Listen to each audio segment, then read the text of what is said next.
السلام علیکم دوستو۔ ایک آدمی کی بیوی سے غلطی ہو گئی، نقصان کر بیٹھی۔ اگر وہ چاہتا تو سزا دے سکتا تھا، اگر وہ چاہتا تو طلاق دے سکتا تھا، اس کو والدین کے گھر بھیج سکتا تھا۔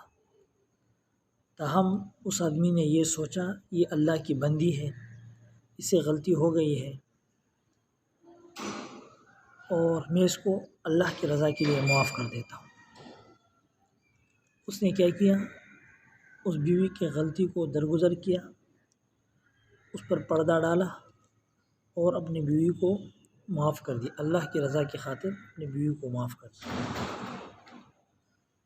کچھ دن بعد اس آدمی کا انتقال ہو گیا، تو رات کو کسی نے اس کو خواب میں دیکھا، کسی بزرگ نے خواب میں دیکھا کہ اللہ رب العالمین نے تمہارے ساتھ کیا معاملہ کیا، تمہارا حساب کتاب کیسے ہوا؟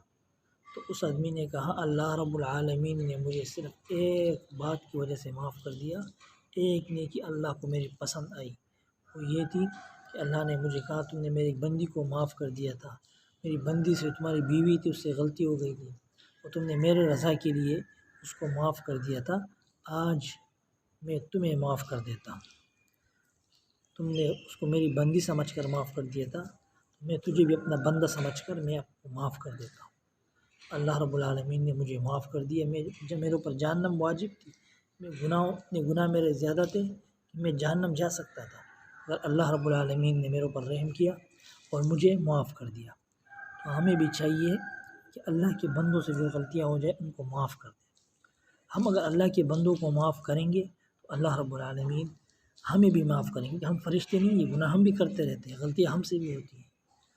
تو سب سے بڑی وجہ یہ ہے کہ ہم اللہ کے بندوں کو معاف کیا کریں۔